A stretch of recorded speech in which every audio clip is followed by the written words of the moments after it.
एक दूसरे से मिलते हैं, अपने भक्तों की चिंताओं का निवारण करते हैं और 7 दिन तक मेल जोल बढ़ाते हुए उसके बाद अपने अपने गांव लौटते हैं। तो ये समाज को एक सूत्र में पिरोने का काम जो देवी देवता करते हैं, शायद ही कोई और अन्य विधा करती हो। पर्यावरण की बात है, जैसे मैं कह रहा था, फॉरेस्ट डिपार्टमेंट के अनुसार जितने वन पूरे हिमाचल में पूरी तरह से सुरक्षित हैं, वो सब देव बनिया हैं। देवी देवताओं के वो बनिया हैं, वन है, उनको देवी देवताओं ने पूर्ण रूप से सुरक्षित रखा है।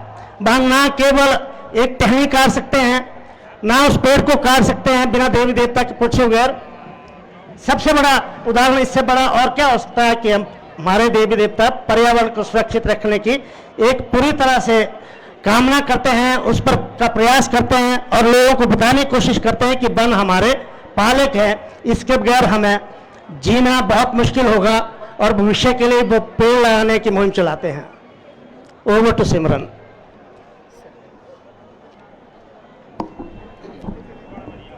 माननीय लोकप्रिय विधायक मनाली भुवनेश्वर गौर जी भी हमारे मध्य उपस्थित हुए हैं। सर, आपका भी बहुत स्वागत, अभिनंदन। जोरदार तालियों के साथ सभी स्वागत करें।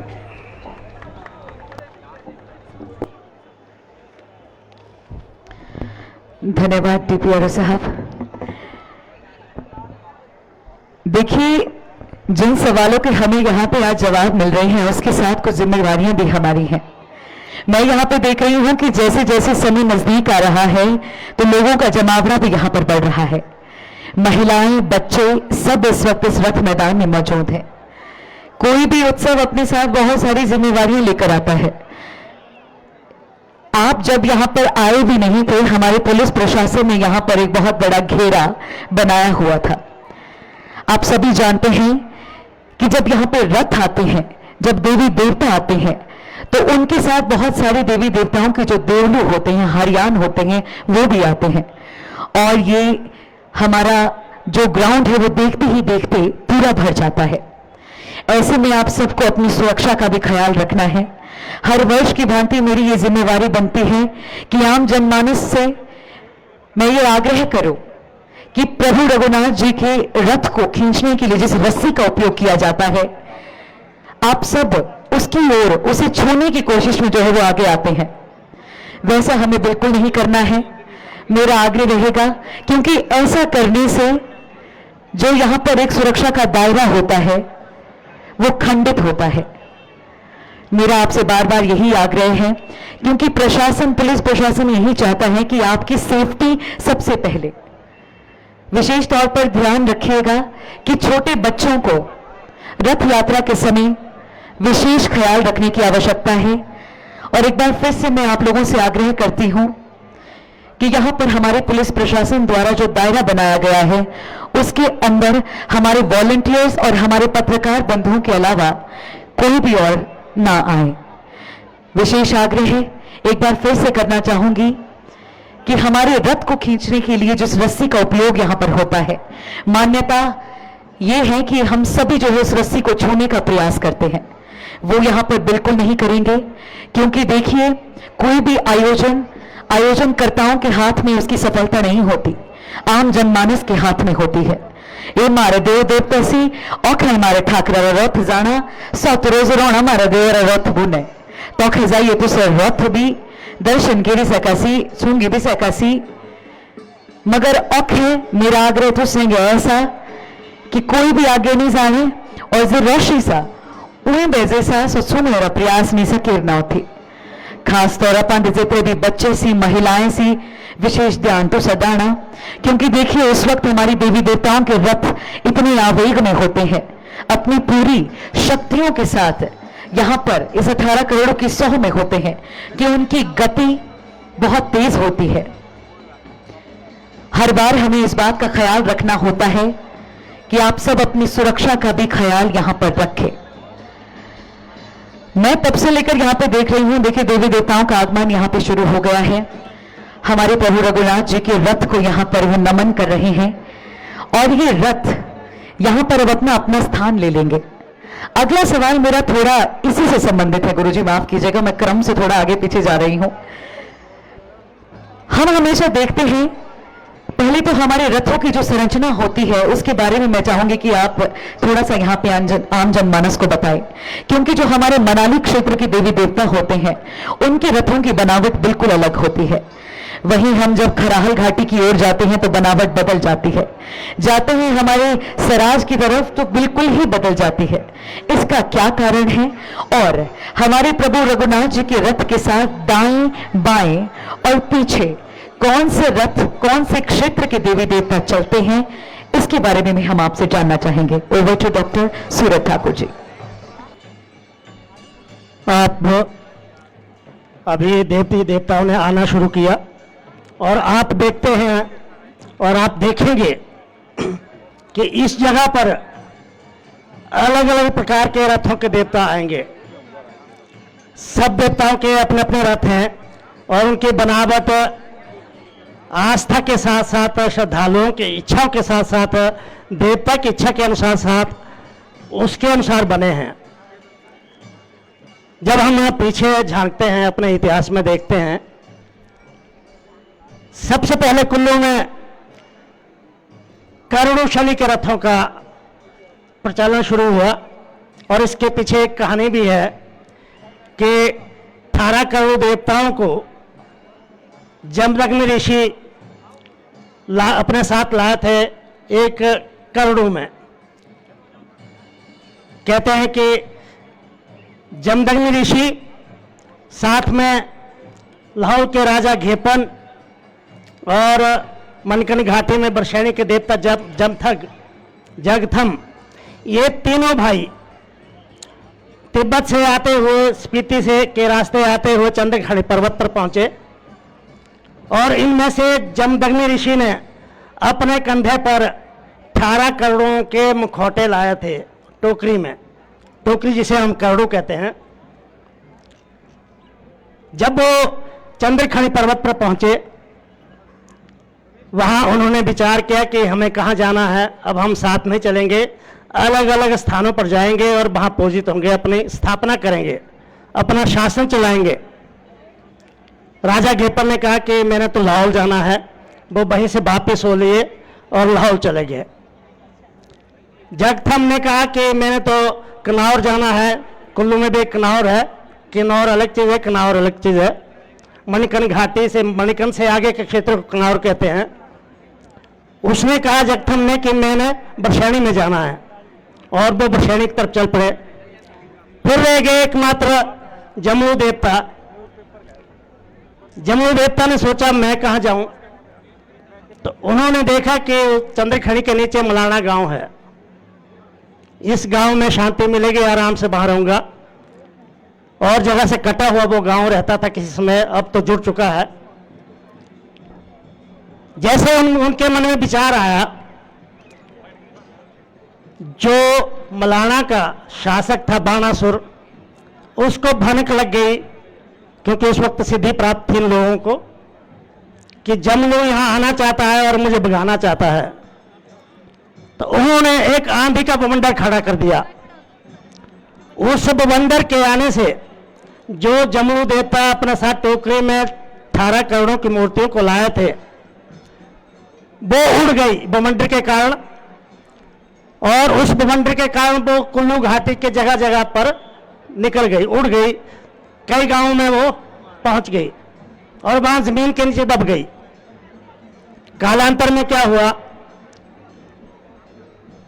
कि जब किसी खेत में किसान हल चला रहा था या एक महिला किलनी से खेत की निदाई कर रही थी, ऐसे ऐसे रूपों में वो मुखौटे प्रकट होते गए, निकलते गए, वहां जल के स्रोत निकले और फिर प्रकट होने के बाद किसी गांव वालों को बताया उन्होंने, और गांव में किसी को खेल आई, उन्होंने कहा कि मैं फलां देवता हूं, और फिर उसको उस जगह पर स्थापित किया गया, पूजा जाने लगा और वही देवता आज पूजे जाते हैं।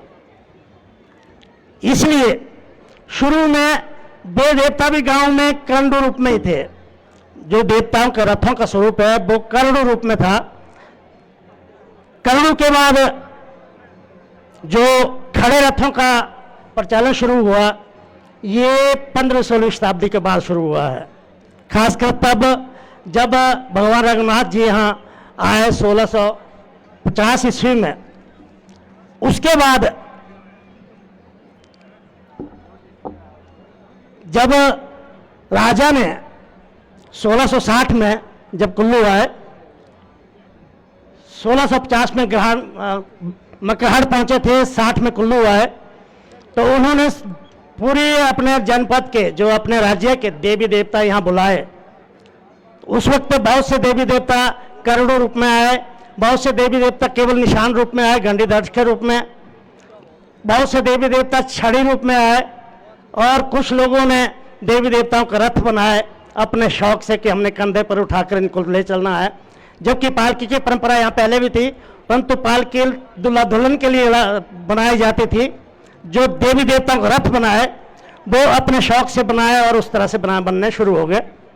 आज तो एक होड़ लगी है बहुत से गांव में, जहाँ 4 व्यक्ति होते हैं वो भी रथ बना लेते हैं, पर उस वक्त बहुत कम देवी देवताओं के रथ बने थे। देवी देवताओं के रथों के कई स्वरूप बने।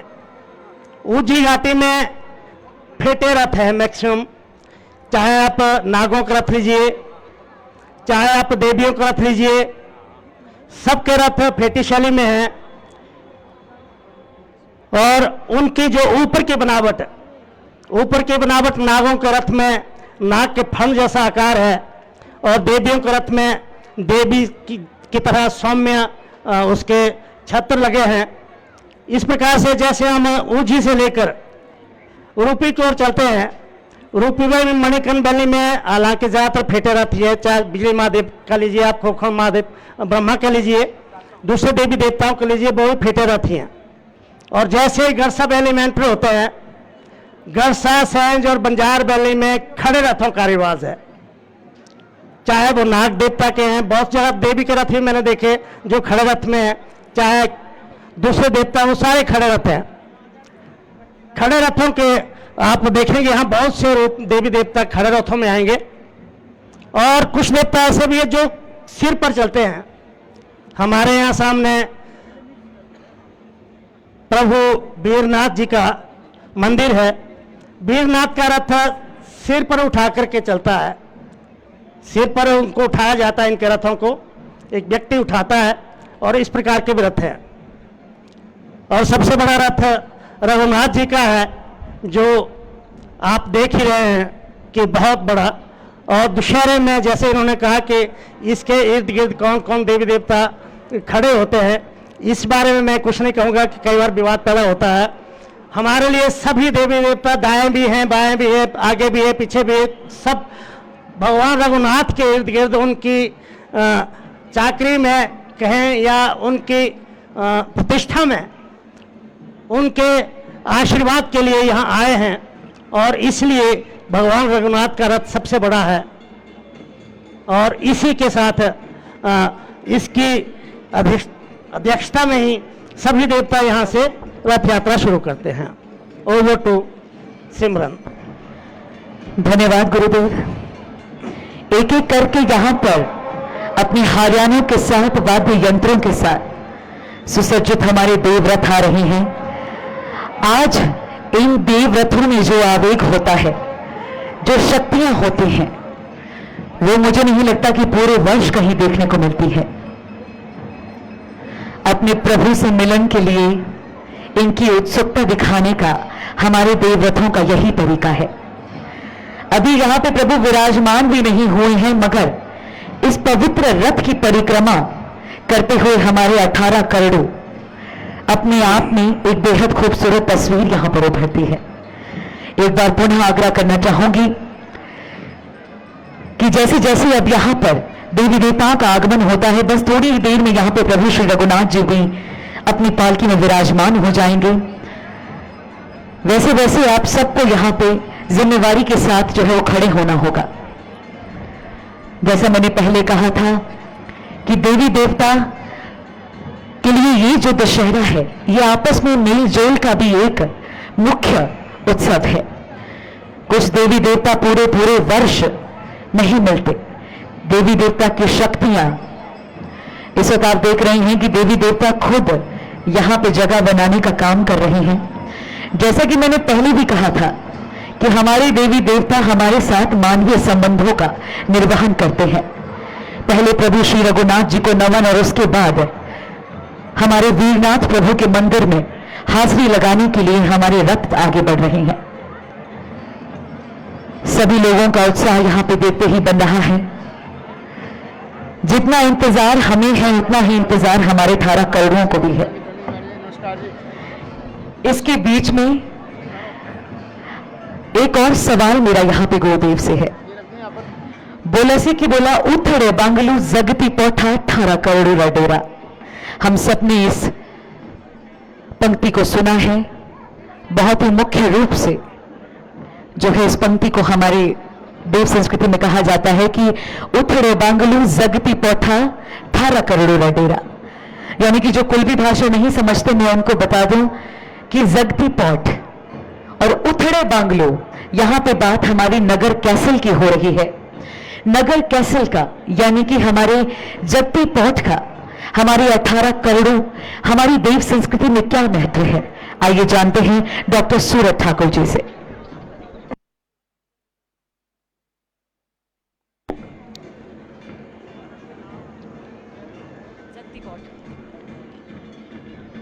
धन्यवाद सिमरन जी। ये भी एक यक्ष प्रश्न है कि जगती क्या चीज है। देवी देवताओं का एक प्रमुख अनुष्ठान है ये जगती। जगती शब्द जगत से लिया गया है। जगत के कल्याण के हेतु जो काम किया जाए, जहां विचार विमर्श किया जाए, उसको जगती कहा जाता है। और कुल्लू में छोटी जगती से लेकर बड़ी जगती होती है। छोटी जगती हर साल हर देवी देवता के मंदिर में होती है। खासकर उस दिन जिस दिन वो उनका प्रकट का दिवस होता है, प्राकट्य का दिवस होता है, जन्म दिवस होता है, वहां प्रकट होने का, स्थापित होने का, उस दिन वहां उत्सव मनाया जाता है, पर्व मनाया जाता है। और दूसरे जब उस देवते का कोई बड़ा त्योहार होता है, कोई मेला होता है, और विशेष करके श्रावण और बैसाखी के मेले, ये 2 महीनों के मेले हर ऋतु के बाद आते हैं और सबसे ज़्यादा महत्वपूर्ण ये रहते हैं। इन मेलों में जगती होती है। और जगती में क्या होता है कि मंदिर से देवता को बाहर निकाला जाएगा, थड़े पर रखा जाएगा। उसके बाद उस थड़े के सामने गौर बैठेगा, गौर को खेल आएगी, उससे अर्ज की जाएगी, फिर वो अपनी टोपी गिराएगा। टोपी गिराने के बाद वो सभी लोगों के प्रश्नों का उत्तर देता है। चावल के दाने दे करके, सरसों के दाने दे करके, कई जगह और भी विभिन्न तरीके हैं। हर व्यक्ति, जो व्यक्ति उस वक्त वहां आता है, उनकी इच्छाओं की पूर्ति करता है, उनके प्रश्नों का निवारण करता है। और किसी के ग्रह हैं, किसी को पर विपत्ति आने की संभावना होती है, उसका निवारण भी करता है। बताता है कि तुमने इस साल ये करना है और इस तरह से तुम पर वो विपत्ति नहीं आएगी। दूसरी जगती होती है बड़ी जगती, जो जैसे कि 18 करोड़ों का सिंहासन माना जाता है। नगर गांव में माता त्रिपुरा सुंदरी का मंदिर है। नगर गांव में ही 18 करोड़ का सिंहासन है। 5 फुट बाई 8 फुट का एक बड़ा पत्थर है कैसर के साथ। कहते हैं कि उस पत्थर को देवी देवताओं ने मधुमक्खियों का रूप धारण करके मनाली के साथ दाम ढौक से काट करके वहां पर ला करके स्थापित किया था। यह भी देवी देवताओं की एकता का प्रतीक है कि सभी देवता इकट्ठे हुए, इतने बड़े पत्थर को काटा और काटने के बाद वहां स्थापित किया। उसको कहते हैं जगती पट। जगती पट भी कुल्लू में कहते हैं। उस जगह जगती होती है तब जब कुल्लू घाटी में कोई संकट आने वाला हो, कोई विपदा आने वाली हो या कोई बीमारी आने वाली हो। उस वक्त सभी देवी देवता खास करके देवी हिडिंबा, पंचवीर, बिजली महादेव, ऐसे ऐसे बहुत से देवी देवता राज परिवार के प्रमुख को कहते हैं कि आपने जगती का आयोजन करवाना है। फिर राज परिवार के प्रमुख सभी देवी देवताओं को बुलाते हैं उस जगह पर, और कुल्लू घाटी के सभी देवी देवता वहां आते हैं घंटी दर्श लेकर के। रथ में आएंगे, घंटी दर्श के साथ आएंगे अपने निशान, उनके गुर और पुजारी कारदार 3 लोग आते हैं मैक्सिमम। फिर वहां सभी देवी देवताओं के गुरु बैठते हैं, सबको राजा एक एक करके पूछेगा कि इस विषय पर आपका क्या मंतव्य है, आपका क्या आशय है, आप क्या कहते हैं इस बारे में।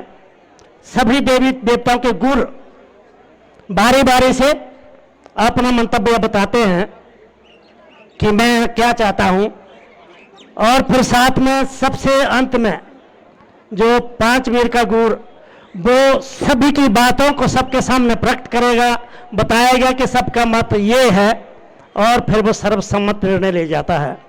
इसको कहते हैं जगती पोठ, यानी कि जगत के हित के लिए, जगत के कल्याण के लिए जो संसद, जैसे संसद में राज्यसभा, लोकसभा देश के बारे में सोचते हैं, देश की भलाई के बारे में सोचते हैं, वैसे ही जगती पोठ एक संसद है जिसमें देवी देवता विचार विमर्श करते हैं। सिमरन। धन्यवाद गुरुदेव। जेंडा की मैं बोलू थी बुलाऊं थोड़े बांगलू जगती पोठा 18 करोड़ रटेरा अपने आप में पुलिस के गस्टेड अफसर्स हैं वो एसपी सबको रिपोर्ट करेंगे यहाँ पे जितने भी। एक और यहाँ पे आपके लिए सूचना है, विशेष तौर पे पुलिस प्रशासन के लिए, कि हमारे जिला कुल्लू के एसपी महोदय इस वक्त यहाँ पर आपके बीच में हैं और वे चाहते हैं कि आप सभी एक बार जो है इनके पास आकर रिपोर्ट करें। मेरा जितने भी डेजिग्नेटेड ऑफिसर्स हैं, I would like to request कि प्लीज एसपी महोदय चाहते हैं कि आप इनके पास आकर रिपोर्ट करें। आपको कुछ दिशा निर्देशों से संबंधित यहाँ पर जानकारी देनी है। एक बार पुनः आग्रह करूंगी पुलिस प्रशासन के हमारे सभी डेजिग्नेटेड ऑफिसर्स की प्लीज अब आगे आएं और एसपी महोदय यहाँ पर आपसे जो है वो दिशा निर्देशों के लिए, इंतजामातों के लिए बात करना चाहते हैं। धन्यवाद। बहुत ही बढ़िया जानकारी आपने यहाँ पर दी। अब इससे पहले कि यहाँ पे देवी देवताओं का आगमन जो है पूरा हो जाए, आप लोग जितने लोग यहाँ पर बैठे हैं, आपको इंतजार है प्रभु श्री रघुनाथ जी का। एक बार हाथों को खड़ा करके बोल दीजिए इंतजार है। सा इंतजार की दुपछी बताया ऐसी शाड़ा हुआ है। अच्छा, तो अभी आप लोगों ने मुझे बताना है कि कितना इंतजार है। हमारे सामने देखिए हमारे महामहिम राज्यपाल जी इस वक्त विराजमान है और हम इन्हें बताएंगे ना, जितने लोग आप छतों पर भी बैठे हैं आपको भी कह रही हो प्रभु श्री रघुनाथ जी का इंतजार है। ऐसे नहीं आते प्रभु, ऐसे कैसे मनाएंगे आप प्रभु को। एक बार मेरे साथ जय रघुनंदन। तभी मैं सोचू प्रभु को आने में इतनी देर क्यों हो रही है, कुल्लू वालों में कुछ जोश नहीं दिख रहा। जय रघुनंदन, जय रघुनंदन, सियावर रामचंद्र की। अब मुझे लगता है कि सुल्तानपुर तक आवाज चली गई होगी। अब प्रभु दौड़े दौड़े चले आएंगे। जैसा कि मैंने पहले भी कहा था कि हमारा जो संबंध हमारे देवी देवताओं से है वो ऐसा ही है, हम पुकारते हैं और वो चले आते हैं। इससे पहले कि मैं आगे बढ़ूं, आप सभी को बता दूं कि जहां पे बात हम इस वर्ष हम पे आई इस आपदा की करते हैं, तो वहीं पे हमारी देवी देवताओं का हम यहां पे शुक्र जरूर करते हैं कि देवी देवताओं ने हमारी यहां पर रक्षा की। सोशल मीडिया के माध्यम से बहुत सारे लोगों ने बहुत भ्रम फैलाने की भी कोशिश की, परंतु मेरा हमेशा यही कहना है कि ये ऐसा बचाने वाले सी, ये ऐसा मारने वाले नहीं होती। ऐसे हमारी जान बची सा ऐदी इन्हें दिने सा, हमारी देव संस्कृति है तभी हम हैं। थोड़ी देर पहले गुरुदेव यहाँ पे जगती पोठ की जब बात कर रहे थे तो वहां पे जिक्र हुआ उस महाशक्ति का, जिनके बारे में बात किए बिना मुझे नहीं लगता कि हमारा यहाँ पे जो है आने का जो हमारा उद्देश्य है वो सफल होता है। वो है महामाई हिडिंबा। अब हम गुरुदेव से ये जानना चाहेंगे कि इस कुल्लू दशहरे में महामाई हिडिंबा का क्या महत्व है और उनके आने पर ही रथ यात्रा क्यों शुरू होती है और उन्हें राजदादी क्यों कहा जाता है, ये भी हम आपसे जानेंगे गुरुदेव। ओवर टू डॉक्टर सूरत ठाकुर जी। इस दशहरे में जो महत्व महामाई हिडिंबा का है वो सबसे ज्यादा महत्वपूर्ण है, क्योंकि ये वही महामाई हिडिंबा है जिसने कुल्लू राजवंश की, खासकर भ्यंग मणिपाल को यहाँ राज्य स्थापित करने में मदद की थी। एक बुढ़िया के रूप में वो उनको मिली और फिर बुढ़िया ने उस भ्यंग मणिपाल को कहा कि मैं बहुत बीमार हूँ, क्या आप मुझे जगत सुख तक ले चलोगे? वहाँ मैंने मेला देखना था। तो राजकुमार ने कहा, हालांकि वो किसी कुम्हार के पास कुम्हार का काम करते थे, उनके क्रेटे में मिट्टी के घड़े थे, फिर भी उन्होंने बुढ़िया को अपने कंधे पर बिठाया और आगे चला। आगे जयधार के पास जब वो पहुंचे तो देवी ने कहा कि चल थोड़ी देर आराम करते हैं। बुढ़िया ने कहा कि आराम करते हैं। जब आराम करने के बाद फिर बुढ़िया कहती है उस नौजवान से कि देख, अब तू मेरे कंधे पर आ जा। अब नबी को युवक ने कहा कि देखिए जी, आप इतनी बुढ़िया, ऊपर से जीर्ण शीर्ण, ऊपर से बीमार, मैं कैसे आपके कंधे पर आ सकता हूं? आप तो मेरी दादी जैसी हैं। और तब बुढ़िया ने कहा कि तूने मुझे दादी कहा, अब तुझे दादी की कसम कि दादी की बात तुझे माननी पड़ेगी।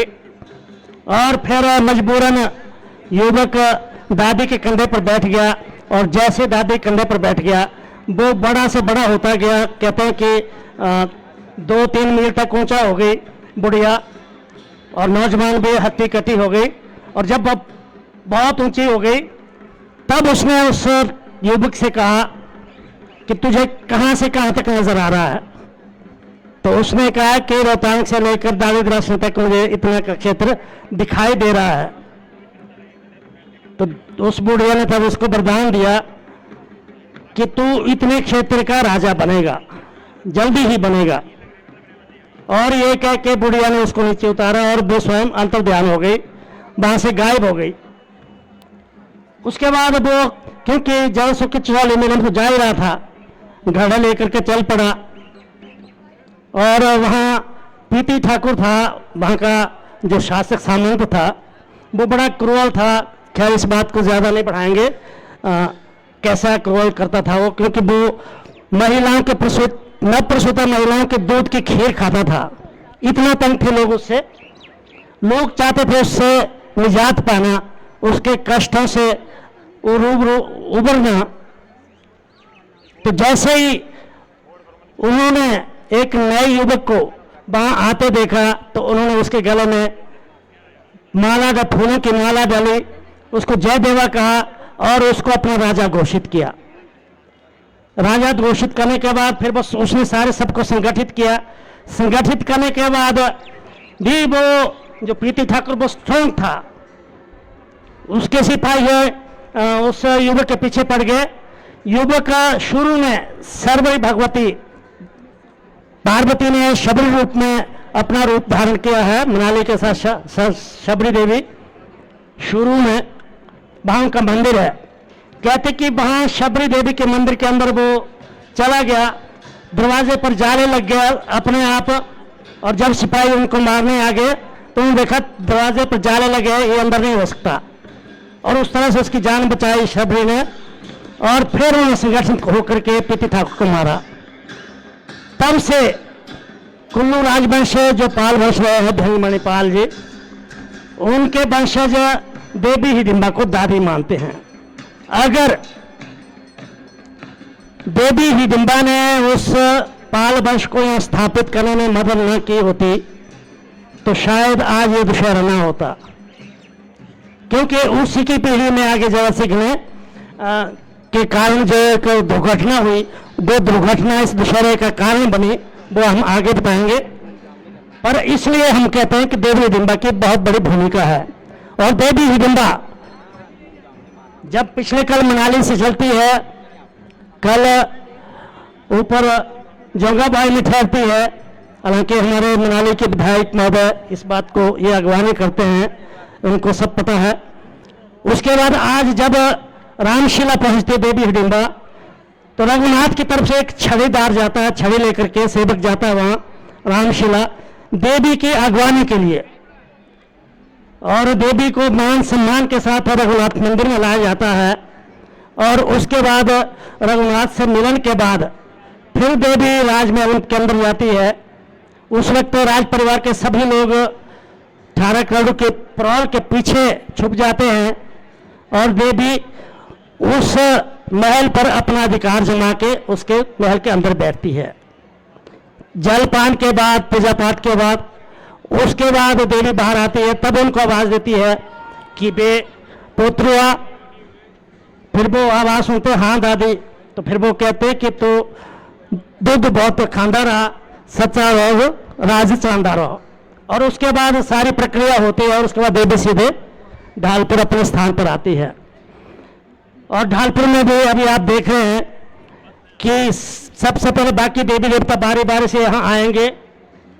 रघुनाथ जी भी आएंगे, उनकी पालकी भी आएगी पहले, उसके बाद आती है देवी हिडिंबा की पालकी। और देवी हिडिंबा की पालकी जब यहाँ पहुंचती है, उसके बाद ये यात्रा शुरू होती है। और लंका दहन का महत्व भी देवी के साथ ही जुड़ा है, इसमें आगे बात करेंगे। तो ओवर टू सिमरन। हमारे मध्य महिला आयोग की सम्मानित अध्यक्ष विद्या नेगी जी भी उपस्थित हैं। आपका भी मैम बहुत स्वागत और अभिनंदन है। सिमरन जी से मेरा आग्रह रहेगा कि आप आरंभ करें। धन्यवाद महोदय। थोड़ी देर पहले आप यहाँ पे माता हिडिंबा की जो है वो महिमा का गुणगान सुन रहे थे।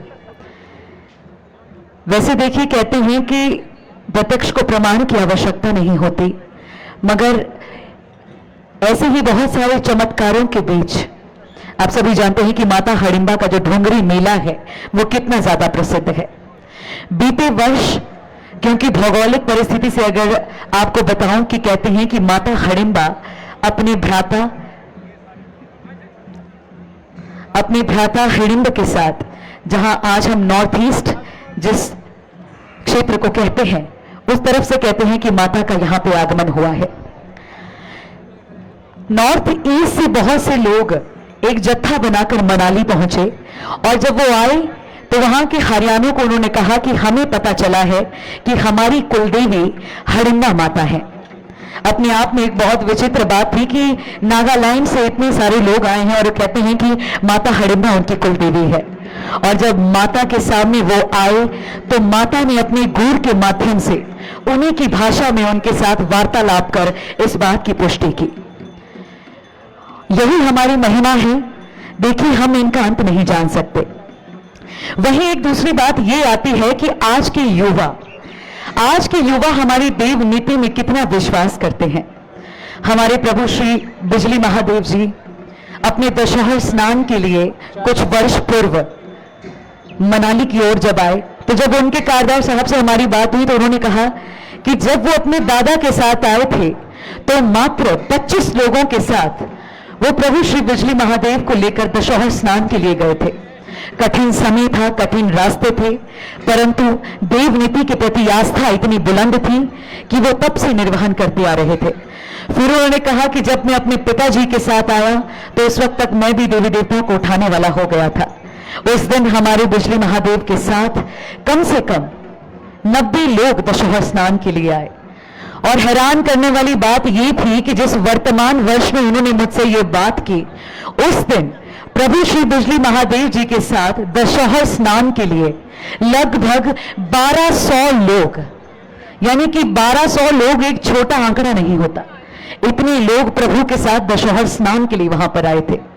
अपने आप में ये तस्वीर जब हमें सामने दिखती है तो महसूस होता है कि हमारी देव संस्कृति इन युवाओं के हाथ में सुरक्षित है। हमारे इन सभी युवाओं को 18 करोड़ों की सद्बुद्धि आशीर्वाद इसी तरह से मिलता रहे, हम तो इसी की मंगल कामना करते हैं। जैसा कि मैंने एक बार पहले भी कहा था कि सुरक्षा की दृष्टि से ऐसे भी रिबी जिम्मेदारी बना कि मारी सुरक्षा मारे अर्थांसा तो थोड़ी देर पहले खेड़ो कि मारे एक देवर रथ जाने कि मैं पहले बोलो थी कि 18 करोड़ सोन एंड आवसा कि पूरी अपनी शक्ति न सी, पूरे अपने आवेगा न सी। तासे बिल्कुल भी नहीं चाहते कि कोई भी थोड़ा भी किस तकलीफ लोड़ी हुई।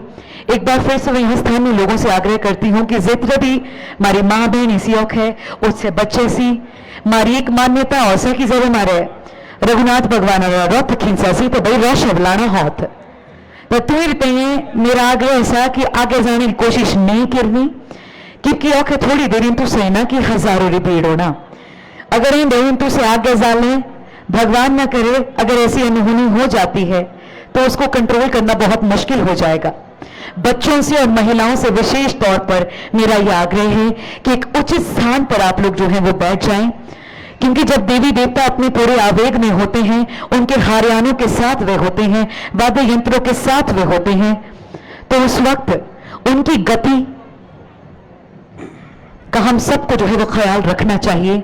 एक बार फिर से आग्रह करूंगी कि जब यहां पर कोई भी नहीं थे तब हमारे पुलिस प्रशासन ने यहां पर धूप में खड़े रहकर एक दायरा बनाया है। उस दायरे का सम्मान करें, क्योंकि हमारे रथ को आगे बढ़ाने के लिए एक उपयुक्त जगह चाहिए।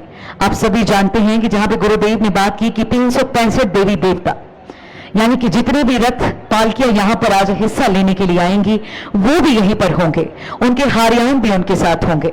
आप सबसे आग्रह है कि आप इस परंपरा का सम्मान करें, अपनी सुरक्षा का ख्याल रखें। और एक बार सबके बीच में चाहूंगी कि पुलिस प्रशासन के लिए एक बार जोरदार तालियां होनी चाहिए। पुलिस प्रशासन के लिए जोरदार तालियां, उनके साथ ही हमारे सभी वॉलंटियर्स के लिए जोरदार तालियां। एनडीआरएफ के हमारे वॉलंटियर्स भी यहां पर हैं, उनके साथ ही मेरा आग्रह रहेगा कि देखिए हमारी सुरक्षा केवल इनके हाथ में नहीं है, वो अपने हाथ में भी है। देव आस्था का हम सम्मान करते हैं, परंतु रथ की ओर आगे बढ़ने का प्रयास मत कीजिएगा। आप सभी जानते हैं कि अस्थायी शिविर में प्रभु 7 दिनों के लिए होंगे, वहां पर आपको निरंतर प्रभु के दर्शन करने को मिलेंगे, परंतु इस वक्त इस परंपरा का सम्मान कीजिएगा। सुरक्षा के नजरिए से जो भी उचित हो वैसा कीजिएगा। और मां जितने भी यहाँ पे माताएं बहनें हैं, बच्चे हैं, उनसे विशेष आग्रह है कि एक उचित स्थान पर 2 कदम पीछे लेकर अपनी जगह को सुरक्षित कर दें, ताकि आपकी सेफ्टी भी रहे और ये परंपरा का निर्वहन भी हो। हमारे बीच में यहाँ पे गुरुदेव हैं, तो बहुत सारे यहाँ पे शोधार्थी भी हमारे बीच में आए हैं जो इससे पहले मुझे मिले थे और उन्होंने मुझसे कहा था कि सिमरन जी हम इस दशहरे के ऊपर जो है एक रिसर्च कर रहे हैं, ऐसे में बहुत सारी इंफॉर्मेशन हमें चाहिए। तो सूरज ठाकुर जी एक ऐसे वाहिद इंसान है जिनके पास आप आकर जो है ये सारी इंफॉर्मेशन कलेक्ट कर सकते हैं। मगर अब यहाँ पे जनता जनार्दन की संख्या बढ़ चुके हैं गुरुदेव। अब मैं चाहूंगी कि अब बात की जाए हमारे कुल्लू दशहरे पर। यह दशहरा कब से मनाया जा रहा है और क्यों मनाया जा रहा है। ओवर टू डॉक्टर सूरज ठाकुर जी। धन्यवाद सिमरन। दशहरा ये शब्द अपने आप में बहुत ज़्यादा महत्वपूर्ण है। दशहरे का मतलब है रावण के 10 सिरों का अंत करना। 10 सिर वाला था रावण, उसको उस पर विजय पाई थी भगवान राम ने। दशहरा इसलिए इसका नाम दशहरा पड़ा, जो हम लोगों के अंदर लोभ मोह, काम लोभ मोह आदि वृत्तियां, 10 वृत्तियां जो कुब्र वृत्तियां कही जाती हैं, बुराइयां हैं, उनका हरण करना, उनको छोड़ देना। और आओ हम सब संकल्प लें इस दशहरे के उत्सव पर कम से कम मेरे तेरे का भाव, लोभ मोह काम क्रोध इत्यादि इन चीज़ों का हरण कर दें, इनको छोड़ दें। दशहरे का मतलब ये भी है। दशहरे को इसलिए ये महत्वपूर्ण स्थान प्राप्त है। हम जब पीछे इतिहास की तरफ जाते हैं, वैदिक काल में इंद्रदेव ने वृत्तासुर का वध इसी दिन किया था, क्योंकि वृत्तासुर असुर था, दैत्य था, लोगों को तंग करता था, और उसका वध आज के दिन हुआ था। आज के दिन का महत्व क्यों है? इसी दिन मां दुर्गा ने महिषासुर का वध किया था, इसलिए मां दुर्गा को महिषासुर मर्दिनी भी कहा जाता है। वो भी आज का ही दिन था।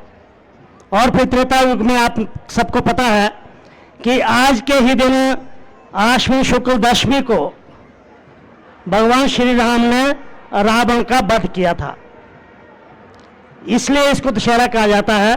इसको विजयदशमी भी कहते हैं। विजय यानी कि अन्याय पर न्याय की जीत, कुकर्म पर सकर्म की जीत, अपराध पर धर्म की जीत। इसलिए इस पर्व को दशमी के रूप में जाना जाता है, और कुल्लू में इसको दशमी कहा जाता है, विदा दशमी। हमारे सामने होमगार्ड बैंड वाले आगे हैं, और इनके पीछे भगवान रघुनाथ की जो शोभा यात्रा सुल्तानपुर से सरबरी होकर के इधर आती है, यानी कि सरबरी का बोगा टप के, सरबरी एक बोगा कहा जाता है उसको, नदी को, उसको लांघ के इधर यहाँ पहुँच चुके हैं। और ये संकेत है कि भगवान रघुनाथ जी यहाँ चंद क्षणों में ही पहुँचने वाले हैं। दशहरा, कुल्लू दशहरा कैसे आरंभ हुआ, ये भी एक भगवान की इच्छा है। भगवान की माया अपरंपरा होती है। हमको जो बुरा लगता है, भगवान को उस बुरे को भी अच्छाई में बदलते हैं। भगवान श्री राम की इच्छा थी कि उन्होंने अयोध्या से त्रेतानाथ मंदिर से यहाँ आना था, और उसके मुतालिक एक राजा जगत सिंह से एक अपराध हो गया, घटना घट गई। दुर्गा दत्ता पंडित जो टिपरी गांव के थे, किसी ने उनको शिकायत की कि इनके पास सुच्चे मोती है, और राजा ने उनको आदेश दिया कि जब मैं मणिकर्ण आऊँगा के दौरे पर आऊँगा तो सुच्चे मोती मुझे साड़ी में मिलने चाहिए। अब दुर्गा दत्त के पास मोती तो थे नहीं। उन्होंने सोचा मौत से ज़्यादा अच्छा तो यही है कि अपने को और अपने परिवार को समाप्त कर दूं। उन्होंने अपने शरीर के टुकड़े टुकड़े किए, परिवार के सभी लोगों को अपने घर समेत आग में स्वाह कर दिया। और जब राजा को पता लगा, उनको बहुत दुख हुआ। इस पाप के कारण, ब्रह्म हत्या के कारण, उनके उंगली में कोढ़ हो गया, खाने में कीड़े नजर आने लगे। तब उनके गुरु, जो कुल गुरु थे तारानाथ, उन्होंने कहा कि इसका निवारण पयहारी बाबा ही करेंगे, जो झीड़ी नगर में रहते हैं, बहुत बड़े संत हैं, वो इसका निवारण करके करेंगे। तो पयहारी बाबा ने यह कहा कि अगर रघुनाथ की मूर्ति अयोध्या से त्रेतानाथ मंदिर से यहाँ लाई जाएगी, तभी आप पाप मुक्त हो सकते हैं, रोग मुक्त हो सकते हैं, और तभी आपको शांति मिलेगी। और यही इस दशहरे के होने का कारण, विशेष कारण है। बीच में कथा काफी लंबी है, परंतु एक बात महत्वपूर्ण है कि सबसे पहला दशहरा जब भगवान जी आए, राजा बहादुर सिंह ने मकराहड़ में नगर के साथ साथ वहां अपनी अस्थायी राजधानी बनाई थी। उस राजधानी में उस वक्त राजा जगत सिंह थे, और रघुनाथ जी सबसे पहले वहां आए। वहाँ उन्होंने उनकी पूजा की। भगवान नरसिंह जिनको पयहारी बाबा ने राजा को दिया था पूजा करने के लिए, उनके साथ उनकी पूजा की स्थापित किया, और उनका चरणामृत पीते पीते उनके सारे कष्ट दूर हो गए, कोढ़ खत्म हो गया। फिर उसके बाद 2-3 साल 1950 में वहाँ पहुंची, 53 तक मूर्ति मकराहड़ में ही रही। वहाँ राज भवन के अवशेष अभी भी दिखाई देते हैं, मिलते हैं। उसके बाद मूर्ति को मणिकर्ण लाया गया। मणिकर्ण में मूर्ति 1960 तक रही और उस दौरान जगत सिंह ने लग के राजा जोगचंद और सुल्तान चंद को हराया, इस क्षेत्र को अपने कब्जे में लिया और फिर 1960 में तब तक रघुनाथ का मंदिर बन चुका था, महल बन चुका था। फिर राजधानी नगर से यहाँ स्थानांतरित की और यहाँ कुल्लू भर के सभी देवी देवताओं को इसी दिन, आज के ही दिन आश्विन शुक्ल पक्ष की दशमी को यहाँ आमंत्रित किया और उस तरह से सभी देवी देवताओं के महाकुंभ यहाँ प्रारंभ हुआ और यहाँ यह यात्रा प्रारंभ हुई। धन्यवाद। आप सभी यहां पर देख रहे हैं कि अब वो समय समीप है जब प्रभु श्री रघुनाथ जी यहां पर आएंगे। विधिवत रूप से पूजा पाठ के बाद उन्हें इस रथ में विराजमान किया जाएगा। पूरे राजकीय सम्मान के साथ हर वर्ष प्रभु को यहां पर लाया जाता है। कई लोग कहते हैं कि वो लोग बेड़ में निकला से मारा ठाकर तब बड़ा टाइम लगा सौख पूजने में। समय इसलिए लगता है क्योंकि साल में ये दिन सिर्फ एक बार आता है। यकीन मानिए जो नजारा इस वक्त यहां पर है, यही पूरा नजारा आपको पूरे के पूरे उस रास्ते में देखने को मिलेगा जहां से प्रभु की पालकी चलती है। अपने अपने घर की खिड़कियों पर लोग उनके ऊपर फूलों की वर्षा करते हैं। हमेशा हमारी पालकी जब आती है तो लोगों की आस्था के प्रतीक उन्हीं पुष्पों के साथ आपको हमेशा सुसज्जित दिखती है। हम सभी के बीच में उत्साह इसलिए होता है क्योंकि अब आगामी 7 दिनों तक हमारे सामने हमारे प्रभु श्री रघुनाथ जी की पूजा आराधना होगी। विधिवत रूप से सभी देवी देवता उनको नमन करने के लिए आएंगे और ये जो हमारा उत्साह होता है, आज का दिन अपने आप में उसका एक बहुत बड़ा, मैं कहूंगी, प्रमाण है। मेरा आप सभी से एक बार पुनः आग्रह है कि अब यहां पर भीड़ बढ़ने वाली है क्योंकि प्रभु का आगमन जैसे ही यहां पर होगा, मेरा आग्रह रहेगा कि दायरे को तोड़कर कोई आगे नहीं जाएगा। बार बार पुनः मैं एक ही आग्रह कर रही हूं, दायरे को तोड़कर कोई आगे ना जाए। जिस स्थान पर आप इस वक्त खड़े हैं अपनी उसी जगह को सुनिश्चित कर लें क्योंकि देवी देवताओं का यहां पर आगमन हो चुका है। धीरे धीरे जैसे ही प्रभु यहां पर विराजमान होंगे अपने रथ में, हमारे देवी देवता हमेशा कहते हैं, हमेशा बोला सी कि नई लानी नहीं तो पुरानी छोड़नी नहीं, यानी कि नई रीति रिवाज हमें नहीं चाहिए और पुरानों को तुम कभी छोड़ना मत। अपने आप में ये एक बहुत बड़ी सीख है। हर बार जब भी हमारे देवी देवता ये बात कहते हैं, हमें सोचने पर मजबूर करते हैं कि क्या हम अच्छे से निर्वहन कर रहे हैं। अभी आप यहां पर देख रहे हैं प्रभु श्री नाग धूमल जी इस वक्त प्रभु के आते ही अपने पूरे आवेग में आ चुके हैं। ये प्रभु श्री नाग धूमल जी हैं जो इस मेले में पुलिस प्रशासन के साथ व्यवस्था का पूरा ध्यान देते हैं। यही वही प्रभु श्री नाग धूमल जी हैं जो खुद यहां पे व्यवस्था बना देते हैं। कई बार ऐसा देखा गया है कि जब इन्हें लगता है कि यहां पर रथ के लिए उचित रास्ता नहीं मिल रहा तो ये खुद भीड़ के बीच में जाकर लोगों को हटाने का काम करते हैं। फिर से वही बात कि यही होते हैं मानवीय संबंध। आज यहां पर आप देखेंगे कि बहुत से देवी देवताओं का आपस में भी मिलन होगा। अभी हम देख रहे हैं कि प्रभु श्री नाग धूमल जी प्रभु के यहां पे आगमन के साथ ही अपने पूरे आवेग में है और हमारे 18 करोड़ अपने अपने स्थान पर प्रभु की प्रतीक्षा में जो है वो खड़े हो गए हैं। जैसा कि हर वर्ष यहां पर होता है, जब यहां पर हमारे प्रभु विराजमान होंगे अपने रथ में तो यहां पे जयकारों की कोई कमी नहीं होनी चाहिए। हर वर्ष जो एक खूबसूरत सी तस्वीर यहां से उभर कर निकलती है जिसमें प्रभु श्री राम के जयकारों से पूरा कुल्लू गूंज उठता है, वो आज भी हम यहां पर जरूर देखेंगे। और आप सभी देख रहे हैं कि देखिए प्रभु के आते ही यहां पर लोगों का उत्साह बढ़ता ही जा रहा है। एक बार पुनः मेरा आपसे ये निवेदन है कि पुलिस प्रशासन द्वारा बनाए गए इस दायरे को तोड़ने का प्रयास नहीं कीजिएगा, क्योंकि इसके अंदर देवी देवताओं के देवलू इन सब का स्थान है और देवी देवताओं का स्थान है। हम देख रहे हैं कि हमारे बीच में राज परिवार के सदस्यों का भी यहाँ पे आगमन शुरू हो गया है। हमारे राज परिवार का इस दशहरे में एक अहम स्थान है, अहम भूमिका है।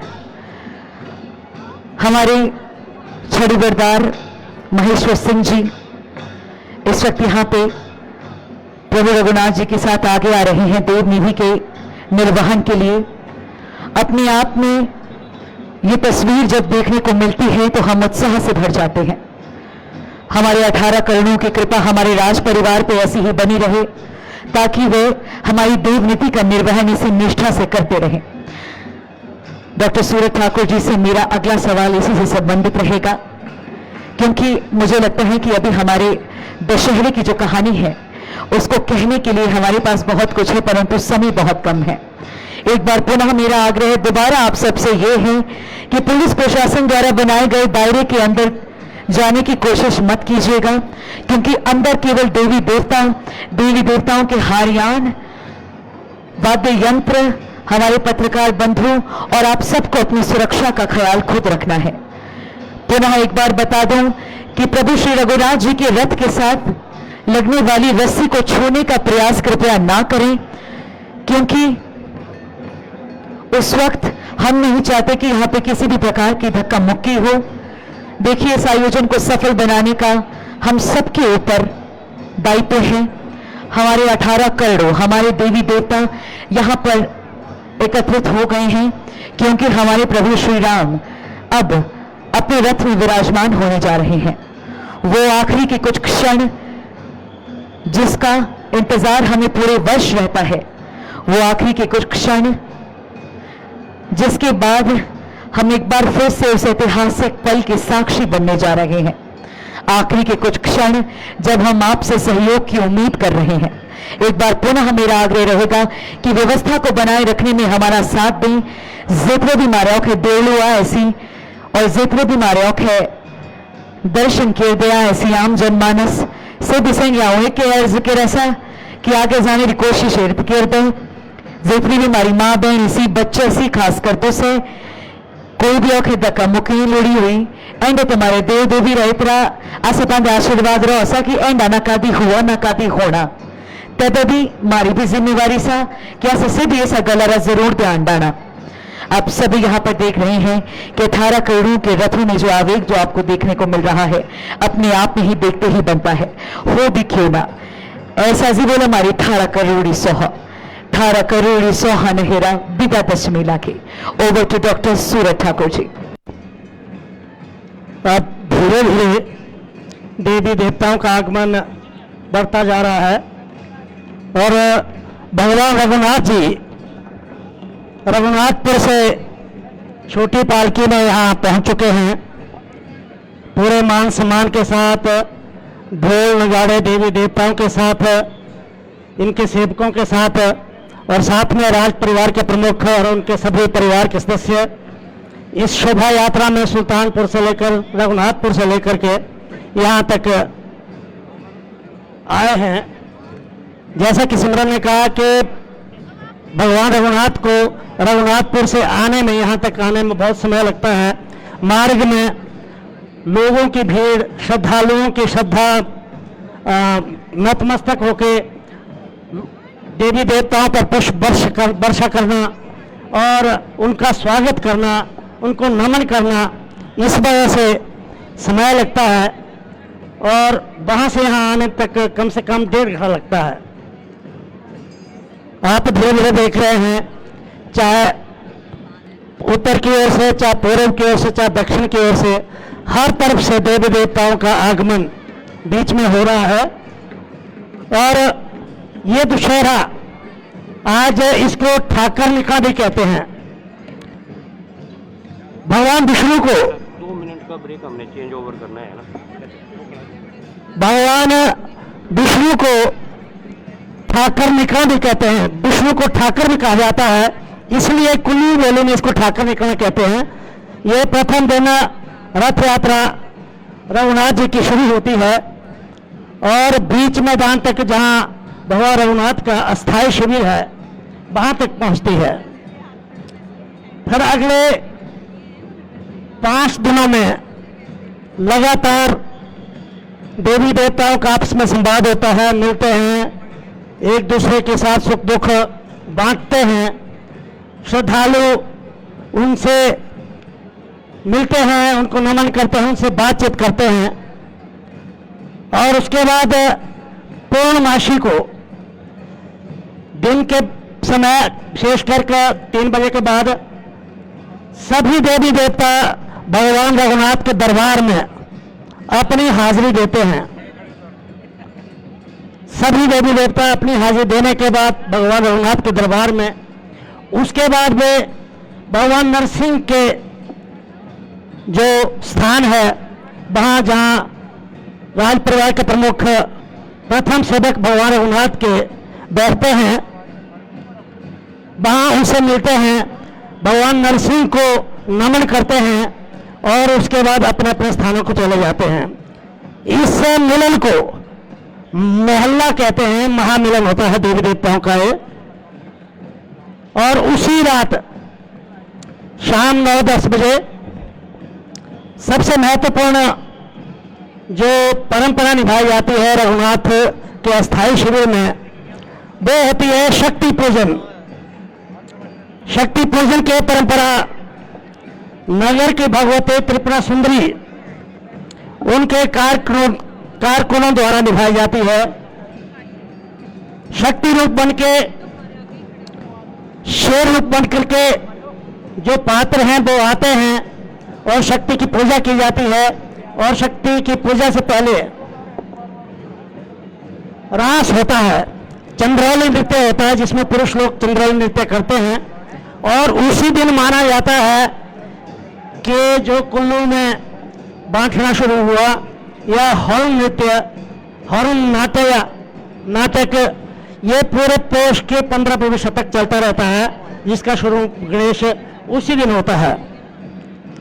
उसके बाद लंका वाले दिन दोपहर में लंका दहन से पूर्व एक नई जानकारी आपको बता रहा हूं। खड़ की याद होती है, कला केंद्र के पीछे के मैदान में एक खिड़की का पेड़ था, खड़ जिसको कहते हैं। उस जगह बहुत से देवी देवता आते हैं, नाचते हैं, राजा की जलेबी चलती है और वहां नृत्य 1-2 घंटे तक चलता है। और उसके बाद कला केंद्र के गेट के होते हुए वो नीचे रघुनाथ मंदिर तक आते हैं। और शाम के समय लंका दहन का कार्यक्रम वहीं से शुरू होता है। रघुनाथ के मंदिर से राज प्रमुख को, प्रथम सेवक को बुलाने के लिए छड़ीदार जाता है, उनको बुलाता है। और उसके बाद जब देवी हिडिंबा आती है तब भगवान रघुनाथ की पालकी पहले से विराजमान रहती है रथ में, बड़े रथ में, और फिर रथ यात्रा शुरू होती है। और बड़ी बात यह है कि उसमें जैसे आज की रथ यात्रा में भगवान रघुनाथ के साथ माता सीता की मूर्ति भी रखी जाती है, जबकि लंका दहन के वाले दिन अस्थायी शिविर से जब लंका दहन की ओर चलती है, लंका बेकर की ओर, उसमें माता सीता की मूर्ति नहीं रखी जाती, क्योंकि कहते हैं माता सीता किसी का खून देखना पसंद नहीं करती, क्योंकि उसमें पुराने समय में बलियां दी जाती थी और बलियां विभिन्न देवताओं को, देवी हिडिंबा को मुख्य बलि दी जाती थी, बाकी बलियां और देवताओं को दी जाती रही है। वो उनको नहीं देखना पसंद करते, इसलिए उनकी मूर्ति उसमें नहीं रखी जाती। जब लंका दहन के बाद ऊपर को आते हैं तब जाकर देवी सीता की मूर्ति उसमें रखी जाती है और फिर यहां तक लाई जाती है। और लंका दहन किस तरह किया जाता है यह भी बड़ा महत्वपूर्ण है कि लंका बेकर में बहुत बड़ी एक झाड़ियों का ढेर रखा जाता है और साथ में गत्ते के मुखौटे जो रघुनाथ के पुजारी द्वारा बनाए जाते हैं वो भी वहीं रखे जाते हैं। और जब उनमें आग जलाई जाती है, जब पहले बलि दी जाती है, वो परंपरा नहीं रही, अब नारियल से काम चलाया जाने लगा है। उसके बाद जब उनमें आग लगती है तो समझा जाता है कि लंका दहन हो गया, और फिर देवी हिडिंबा सीधे अपने स्थान पर आती है और उसके बाद पूरी रथ यात्रा यहाँ तक पहुँचती है। ये इन 7 दिनों क्रम रहता है। पर एक चीज इस दशहरे की और महत्वपूर्ण है, यहाँ रात भर पुराने जमाने में लालड़ी नाटी नाची जाती थी, क्योंकि आने जाने के साधन नहीं थे, सड़कें नहीं थे। देवलू जब देवताओं के साथ आते थे तो वो देवता के टेंट के साथ रहते थे, बाहर रहते थे, और रात को पूरी रात नाटे नाचते थे, लालड़ी नाचते थे, और सुबह तक यही क्रम चलता था। धीरे धीरे सड़कें बनी, लोगों ने रात में रहना कम कर दिया, वहाँ केवल देवड़ी ही रहते हैं, कार कौन ही रहते हैं, और वो परंपरा धीरे धीरे कम होने लगी। परंतु आज से 24 साल पहले इसी रथ ग्राउंड में, जहाँ से रथ यात्रा शुरू होती है और जहाँ समापन होता है, इसी जगह लालड़ी नाटे का आयोजन करना मोहल्ले वाले ने शुरू किया। और हम गर्व से कहते हैं कि 2014 में और 2015 में इसी स्थान पर कुल्लू नाटी ने Limca book of world record में अपना नाम दर्ज करवाया, और 2015 में गिनीज बुक रिकॉर्ड में अपना नाम दर्ज करवाया। ये केवल एकमात्र नाटी है हिमाचल की जिसने वर्ल्ड रिकॉर्ड बनाया है इसी रथ ग्राउंड में। और इसी रथ ग्राउंड में आज आप देख रहे हैं, इतनी विपदा के बाद भी इतने सारे देवी देवता आए हैं, आप लोग आए हैं। और आज से 3 साल पहले जब कोरोना काल आया था 20 और 21 में, तब भी यहाँ रथ यात्रा हुई थी। 20 में कुछ सूक्ष्म रूप में, 21 में कुछ बड़े रूप में, परंतु देवी देवताओं का आशीर्वाद देखिए। हालांकि लोगों ने अपने मुंह में मास्क लगाए थे। दशहरे के जाने के बाद दशहरे के लोगों को किसी को भी कोरोना नहीं हुआ। यह सबसे बड़ी बात है, देवी देवताओं का आशीर्वाद था कि उस समय किसी को भी जो देव यहाँ आए किसी को कोरोना नहीं हुआ। इससे बड़ा एक तथ्य क्या हो सकता है कि देवी देवताओं का आशीर्वाद, आप लोगों का मिलना, आप लोगों पर अपनी कृपा रखना, आशीर्वाद रखना, ये इसी दशहरे के देव मिलन के कारण ही है। और इस वर्ष भी हम भगवान से, रघुनाथ से, सभी देवी देवताओं से मिन्नत करते हैं, प्रार्थना करते हैं, अर्ज करते हैं कि जो हुआ प्राकृतिक प्रकोप इसको यहीं समाप्त करें और आगे लोगों को नए जीने का रास्ता बताएं, लोगों के अंदर हिम्मत बढ़ाएं, जिनका नुकसान हुआ उनके अंदर भी हिम्मत बढ़े और आगे की सोचें, आगे ये घाटी बढ़ती जाए, सुख संपन्नता की ओर बढ़ती जाए, सद्भाव की ओर बढ़ती जाए और मेल जोड़ के साथ आगे चलती रहे। ओवर टू सिमरन। धन्यवाद गुरुदेव। जैसे कि मैंने पहले भी कहा था कि हर वर्ष इस पल के साक्षी बनने की जो उत्सुकता हमारे अंदर होती है उसको कोई पैमाना माप नहीं सकता। आज अपने देवी देवताओं के प्रति हमारी आंखों में आस्था से अश्रु होते हैं।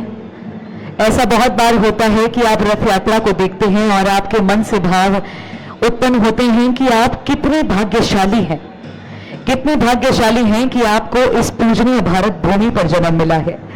भारत भूमि में ये शिरोमणि हिमाचल और हिमाचल में ये देवभूमि कुल्लू और हमारा ये प्रसिद्ध अंतर्राष्ट्रीय कुल्लू दशहरा कई वर्षों से अपनी सांस्कृतिक धरोहर को सहेजे हुए आज भी उसी रूप में यहां पर, और मैं कहूं कि विशाल रूप में यहां पर खड़ा है।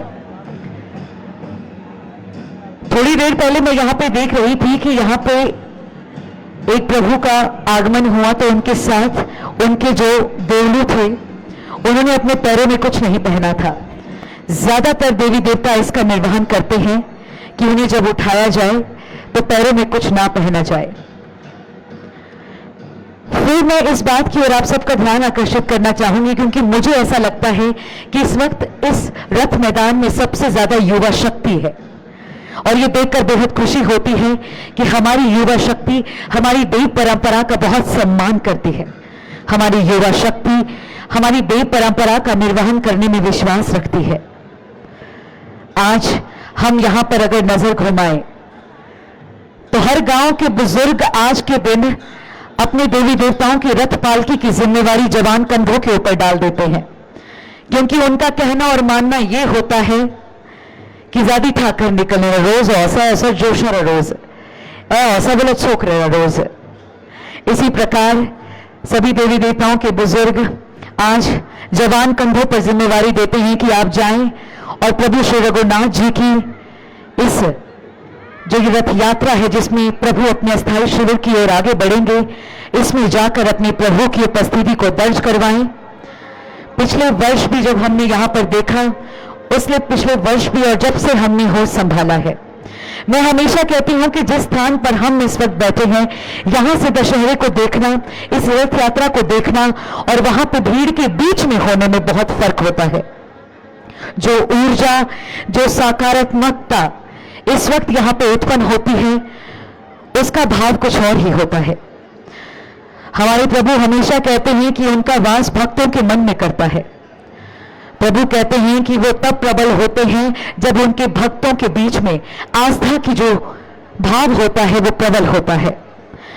आज यहां पे हम इस ऊर्जा को महसूस कर पाते हैं। इसका बहुत बड़ा कारण ये है कि आज सबके मन में सिर्फ राम होते हैं, सबके मन में प्रभु दर्शन की अभिलाषा होती है। हम ये जो सुसज्जित 18 करड़ी इस वक्त हमारे सामने अपनी पूरी शक्तियों के साथ, पूरे आवेग के साथ प्रभु की इस रथ यात्रा में भाग ले रहे हैं, इनकी भी इस वक्त आंखें इसी पल का इंतजार कर रही हैं। हमारे रथ से पर्दे हटा दिए जा चुके हैं, जो इस बात का इशारा करता है कि अब जो हमारी पूजा अर्चना है, हमारे सभी भाट ब्राह्मणों द्वारा, राज परिवार द्वारा वो पूरी कर ली गई है और बस थोड़ी ही देर में प्रभु अनुमति से यहां पे रथ यात्रा आरंभ कर दी जाएगी। ऐसे में एक बार फिर से मैं यहां पे जानना चाहूंगी, हमेशा हमें कहा जाता है कि अपने प्रभु के सामने दोनों हाथों को खड़ा करना चाहिए। कौन कौन आज इस यात्रा के लिए उत्सुक है? एक बार हाथ हवा में होने चाहिए आप सबके। जय रघुनंदन, जय रघुनंदन।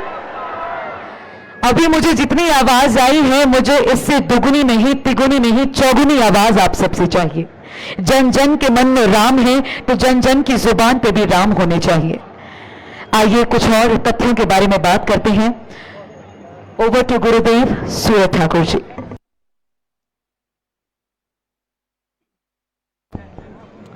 आप देख रहे हैं देवी देवता जिस अंदाज में यहाँ आए हैं, जिस उल्लास से यहाँ आए हैं, किस तरह से एक माहौल उल्लास में बना है।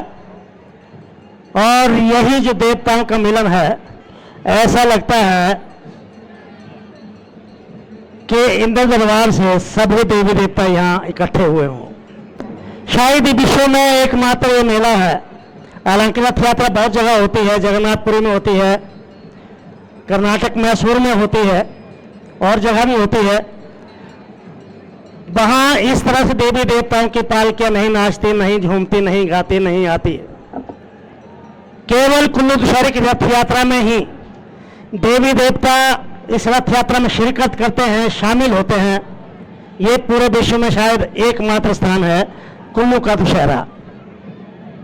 कुल्लू का दशहरा इसलिए भी मशहूर है कि ये निरंतर उसी तरह चलता रहा है और आज तक कभी भी इस रथ यात्रा में कोई अनहोनी नहीं हुई है।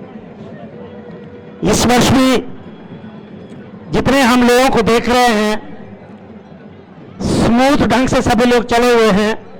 और जैसे कि पुराने जमाने में जब शुरू में दशहरा शुरू हुआ था, उस वक्त नाग धूमर की भूमिका होती थी, क्योंकि पुलिस नहीं होती थी, इतना तंत्र नहीं था। आज की तरह, कलयुग की तरह बहुत से बुरे ख्याल भी नहीं होते थे। केवल धूमल देवता ही रास्ता तैयार करता था और पूरे दशहरे में चक्कर मार के लोगों को इधर उधर करता था। आज देवता दोनों तब भी अपनी भूमिका निभा रहे हैं और दूसरे देवता भी अपनी भूमिका निभा रहे हैं, पर इसके साथ साथ अब पुलिस वाले अपनी सुरक्षा में पूरी तरह चौबंद है। और इस तरह से ये दशहरा एक आस्था का केंद्र बनते हुए, महाकुंभ का केंद्र बनते हुए कुशलता पूर्वक लगातार मनाया जाता रहा है और इस वर्ष भी मनाया जाएगा। अभी आप देखिए, कुछ देवता इस दौरान ढालपुर नहीं आते, जैसे मलाना का जमलू, गिरमल, थिरमल, सीमल, ये सभी देवता ढालपुर के सामने चौकी डोभरी में पूरे दशहरे के दिन बैठेंगे और केवल उस दिन शेष लेके आएंगे जिस दिन मोहल्ला होता है, अपनी हाजिरी भरेंगे और उसके बाद चले जाएंगे। इसके पीछे भी राज है कि कहते हैं कि वे देवता शुचिता को बहुत ज्यादा पसंद करते हैं, इसलिए वो नदी पार नहीं करते। एक जमाने में एक परंपरा थी कि नदी पार करना यानी कि विदेश जाने की बात है, और उन्होंने भाई अपना ठिकाना बनाया। और दूसरी बात यह कि जब कुल्लू के राजाओं ने, पाल वंश राजाओं ने जगत सुख से एक एक ठाकुरों को और राणाओं को हराना शुरू किया, तो उन्होंने नदी पार से अपना अभियान चलाया और 8 साल तक चलाया। वो तो 1646 में जब राजा जगत सिंह आए, उन्होंने लग के क्षेत्र को, जो नदी इस तरफ का क्षेत्र है, इस क्षेत्र को अपने कब्जे में लिया जहां ढालपुर में बैठे हैं। उसके बाद लोगों ने यहां आना शुरू किया, परंतु जिन लोगों ने, जिन देवताओं ने परे अपना स्थान बनाया, वो वहीं बैठे रहे, इसलिए ये परंपरा तब से कायम रही है। अब देखिए, आप देखे होंगे भगवान रघुनाथ के गिर्द 4 बार परिक्रमा होगी, जिसमें सेवक, अन्य देवी देवता सभी 4 बार परिक्रमा करेंगे। और परिक्रमा करने के बाद जैसे देवी डिंबा आएगी, राज प्रमुख प्रथम सेवक भगवान रघुनाथ के वो रस्से को हाथ लगाएंगे, पुजारी उनको 4 तीर देंगे और वो उस दुपट्टे में बांधेंगे, पटके में, चचगी जिसको कहते हैं। और उसके बाद रथ यात्रा डिंबा देवी के आगमन के साथ ही प्रारंभ होगी। एक बात और भी महत्वपूर्ण है इस दशहरे की, दशहरा ना केवल कुल्लू में ही मनाया जाता है। जैसे मैंने पहले ही कहा, पहला दशहरा हुआ मकराड़ में, दूसरा दशहरा हुआ मणिकर्ण में, तीसरा दशहरा हुआ नगरठावा में, और नगरठावा के बाद हरिपुर में यानी कि कुल्लू दशहरे के बाद हुआ। तीसरा दशहरा कुल्लू का है, चौथा नगर का। उसके बाद शिष्टपुर दशहरा मनाया जाता है। आज के ही दिन मणिकर्ण में एक दिन मनाया जाता है। वहां रावण का प्रतीक होता है एक घड़ा, पार्वती नदी के बाएं किनारे पर घड़ा रखा जाता है, रथ यात्रा चलती है। उस घड़े को लोग पत्थर मारते हैं और जब उस घड़े पर पत्थर से घड़ा टूट जाता है तो माना जाता है कि रावण का वध हो गया। इसी तरह से विशिष्ट में कद्दू रखा जाता है। कद्दू को पुजारी मारते हैं, बाकी लोग भी उसको पत्थर फेंकते हैं और वो टूट जाता है, तब माना जाता है कि रावण मारा गया। यानी कि अलग अलग रूप है इस दशहरे को मनाने के लिए। और सबसे भव्य दशहरा यही कुल्लू का ही है, और इसमें सबसे ज्यादा व्यापारिक महत्व भी रहा है इस दशहरे का, कि जब पुराने समय में यारकंद, तिब्बत, लाहौल स्पीति आदि स्थानों से ऊन लोग नीचे को लाते थे, और होशियारपुर आदि के जो व्यापारी थे वो यहीं ला करके जो नमक आदि जो ऊपर वस्तु नहीं मिलती थी उनको लाते थे, आदान प्रदान होता था। तब से इसका व्यापारिक महत्व भी है। और आजकल आधुनिकता के समय में इस दशहरे में सारी चीजें इलेक्ट्रॉनिक से लेकर के कृषि से लेकर के दूसरे घर की चीज़ों से लेकर के सभी चीज़ें उपलब्ध होती हैं। और सबसे बड़ी बात, इस दुशहरे में कुल्लू के प्रमुख खाद्य पदार्थ सिद्धू को बहुत मशहूर करवाया। और पिछले वर्ष से हम कोदरा की चाय भी खा रहे हैं, कोदरा के सिद्धू भी खा रहे हैं। तो ये भी एक इस दुशहरे का व्यापारिक महत्व रहा है और आगे भी रहेगा। और पिछले 2 वर्षों में आपने देखा भी होगा कि इस दुशहरे में 15 से 18 विदेशों के कलाकार अपनी प्रस्तुति दे चुके हैं। इस वर्ष प्राकृतिक आपदा के कारण वो नहीं आ पाए, पर आगे हम उम्मीद करते हैं कि आगे इसी तरह से उसी जोश से अंतर्राष्ट्रीय स्तर के लोक दल भी इस कार्यक्रम में शामिल होंगे। सिमरन। धन्यवाद गुरुदेव। तैयारियां यहाँ पे पूरी हो चुकी हैं। जिस पल का इंतजार पूरे वर्ष हमें रहता है, बस थोड़ी ही देर में हम उसके साक्षी बनने जा रहे हैं। 18 करोड़ों की सौह में विदा 10 में हमारा ये दिन, जिस दिन हमारे देवी देवताओं के प्रति हमारा सम्मान, हमारी आस्था, हमारे भाव,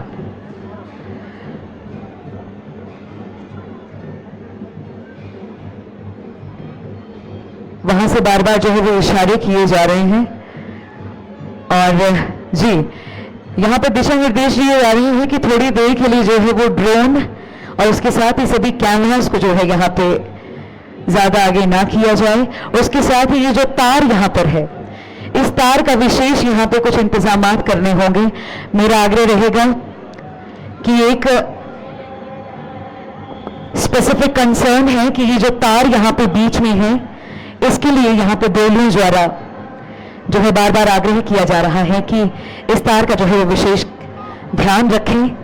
मेरा आग्रह रहेगा कि जो उचित है वो यहाँ पे जल्दी से किया जाए, क्योंकि हम नहीं चाहते कि रथ यात्रा के दौरान किसी भी तरीके का विघ्न हो, क्योंकि कहते हैं कि देव नीति और देव विधि अपने रूप में ही होनी चाहिए। कुछ मुख्य पूजन के बाद हमारे राज परिवार ने अपनी भूमिका का निर्वहन किया है। उनके साथ ही भाट ब्राह्मणों को आप इस वक्त यहाँ पर देख रहे हैं, वो इस रथ में प्रभु रघुनाथ जी की सेवा में जो है विराजमान हो चुके हैं। बस अब थोड़ी ही देर, और उस थोड़ी ही देर में हम साक्षी बनने जा रहे हैं एक बार फिर से ऐतिहासिक अंतर्राष्ट्रीय कुल्लू दशहरा के प्रथम और सर्व प्रमुख दिवस, यानी कि हमारे ठाकर निकलने का दिहाड़ा। और घोरा घोरा ए गला होनी जोड़ा ऐसी पीना हेरना कि मारे ठाकर के डला के ऐसी निकल दे, और जोड़ा गौरा सी पीना है बुझना तो आज भी गड़ी बाल दला गए थे कि ठाकर दिखता होला जी की नहीं। पुराने समय में देखिए अनुमान लगाया जाता था, कहा जाता था कि दो पौड़ी आओ और ठाकर निकलने में टाइम हुआ होला, क्योंकि एक्सेस नहीं था, हर लोग यहाँ पे नहीं पहुंच पाते थे। आज भी यकीन मानिए जिन्होंने उस समय का दशहरा देखा है वो आज के इस दशहरा को देखने की भी इच्छा रखते हैं एक बार पुनः, क्योंकि यहाँ पे इस वक्त हजारों की भीड़ उमड़ पड़ी है। आप सब कृपया अपनी सुरक्षा का ध्यान रखें। जैसा कि गुरुदेव ने यहाँ कहा कि ऐसा आज तक नहीं हुआ कि हमारी रथ यात्रा में ऐसा कोई विघ्न पड़ा हो, मगर पुलिस प्रशासन का पूरा आप साथ दें। उन्होंने यहाँ पे एक सम्माननीय दायरा बनाया है, उस दायरे के बाहर जितने भी लोग हैं कृपया जब रथ आगे की तरफ आएंगे तो आप लोगों से तोड़ के आगे बढ़ने का प्रयास ना करें। मेरा आग्रह रहेगा विशेष तौर पर जो यहाँ पर प्रभु रघुनाथ जी के रथ के साथ जो हमारी पवित्र रस्सी होती है, जिसके सहारे प्रभु को अस्थायी शिविर तक यहाँ से ले जाया जाएगा, उसको छूने का प्रयास आप कृपया ना करें।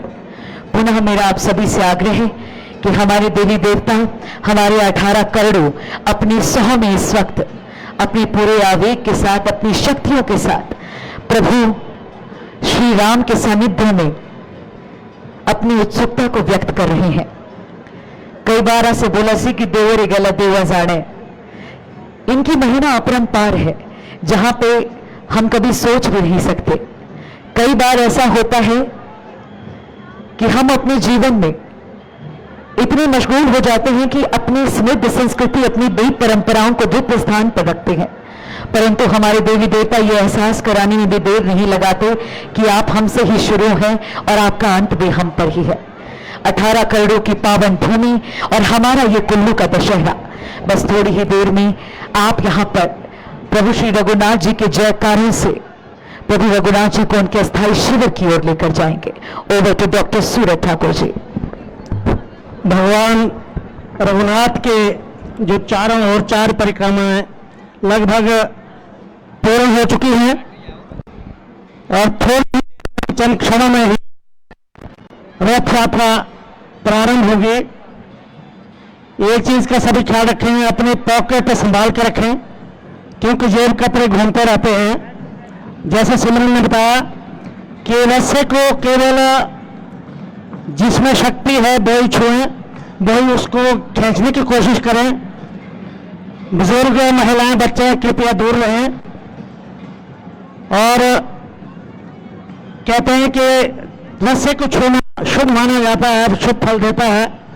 आप रस्से को अस्थायी शिविर में जाकर के भी उनको स्पर्श कर सकते हैं, अपनी आस्था को प्रकट कर सकते हैं, अपने आप को सुखी बना सकते हैं, आशीर्वाद प्राप्त कर सकते हैं। परंतु यहाँ वही जो सेवक हैं और जो नौजवान हैं वे ही केवल इस रथ यात्रा को के रस्से को छुएं और उसको आगे ले जाएं। देखिए, ऐसा महाकुंभ देखने को केवल भाग्यशाली व्यक्तियों को ही मिलता है। जो भाग्यशाली नहीं है वे शायद यहाँ आए भी नहीं, ना उन्होंने देखा होगा। पर वे भी भाग्यशाली है जो मीडिया के माध्यम से अपने घरों में बैठ करके दूर पार देश विदेश में इस कार्यक्रम को देख रहे हैं। वे भी भाग्यशाली हैं, उन पर भी भगवान रघुनाथ की कृपा बनी रहेगी। और अब लगता है कि वो समय आ गया है जब रथ यात्रा प्रारंभ होगी।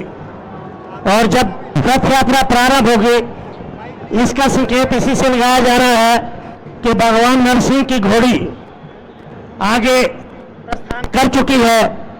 इनके प्रस्थान करने का मतलब यही है कि जैसे ही राजा महेश्वर सिंह जो छड़ी बरदार हैं भगवान रघुनाथ के, वो रस्से को सबसे पहले छुएंगे और उसके बाद सेवक रस्से को पकड़ के खींचना शुरू करेंगे। माफ कीजिएगा, ये चीज सच में भावुक है, भावुकतापूर्ण है। आस्था का एक सैलाब आप लोगों ने यहाँ इकट्ठा किया है और ऐसा ही सैलाब आस्था का दिलों में, आपके परिवारों में, इस पूरी समूची घाटी में, हमारे प्रदेश में, देश में, पूरे संसार में बना रहे। ओवर टू सिमरन। जय रघुनंदन, जय श्री राम, जय रघुनंदन, जय श्री राम, सियावर रामचंद्र की जय, सियावर रामचंद्र की जय, जय रघुनंदन, जय श्री राम, जय रघुनंदन, जय श्री राम, हरि हरि, जय राम महादेव, हरि हरि, महादेव, हरि हरि, महादेव, 18 नागों की जय, 18 नारायणों की जय, जय रघुनंदन, जय श्री राम, जय रघुनंदन, जय रघुनाथ, सियावर रामचंद्र की जय, सियावर रामचंद्र की जय, सियावर रामचंद्र की जय, जय रघुनंदन, जय श्री राम, जय रघुनंदन, जय श्री राम, सियावर रामचंद्र की जय, सियावर रामचंद्र की जय, 18 करोड़ों की जय, 18 नागों की जय। इस बार हम देख रहे हैं भगवान रघुनाथ का बड़ा रथ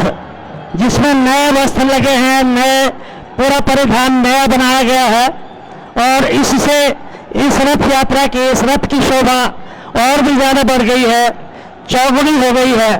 और इसी प्रकार से हम चाहते हैं कि आप लोगों के दिलों का जो मैल है वो भी इसी रथ यात्रा के साथ खत्म हो, सबके मन में सौहार्द पैदा हो, सबके मन में प्यार पैदा हो, दुश्मनी दूर हो, ईर्ष्या दूर हो, वैमनस्य दूर हो, केवल प्रेम ही प्रेम रहे। यही हम देवी देवताओं से, भगवान रघुनाथ से और आप सबसे गुजारिश करते हैं कि इसी तरह हम अगले वर्ष भी इस यात्रा को, इस दशहरे को इसी उल्लास के साथ मनाते रहें, देखते रहें, और ये परंपरा जो 365 सालों से चली है वो आगे निरंतर हजारों सालों तक चलती रहे। जय रघुनंदन, जोर से जय रघुनंदन, जय रघुनंदन, जय रघुनंदन, सियावर रामचंद्र की जय, सियावर रामचंद्र की जय, सियावर रामचंद्र की जय, हर हर महादेव, हर हर महादेव, 18 नागों की जय, 18 नारायणों की जय, 18 कलियों की जय, जय रघुनंदन, जय, जय रघुनंदन, जय, और सभी देवी देवताओं की जय। दोस्तों, इसी के साथ इस वर्ष के इस दशहरे का प्रथम दिन ठाकर निकलना, इसका आगाज होता है, रथ यात्रा का आगाज होता है, और हम ईश्वर से, भगवान रघुनाथ से प्रार्थना करते हैं कि आप 7 दिन इसी उल्लास के साथ इस दशहरे को मनाते रहें और हर्षोल्लास से अपनी यादों को समेटते हुए अगले वर्ष फिर इसी दिन आश्विन शुक्ल दशमी को यहाँ आए और इसके साक्षी बने। जय हिंद, जय रघुनाथ।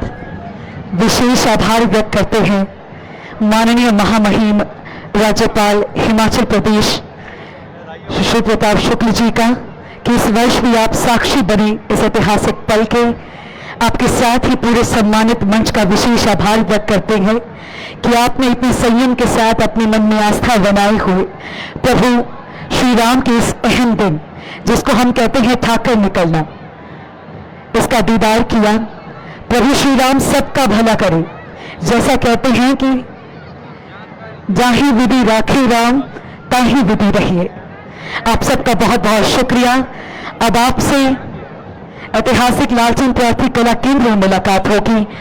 तब तक के लिए आप सबको दशहरे की हार्दिक हार्दिक शुभकामनाएं। 18 करोड़ों की जय जयकार।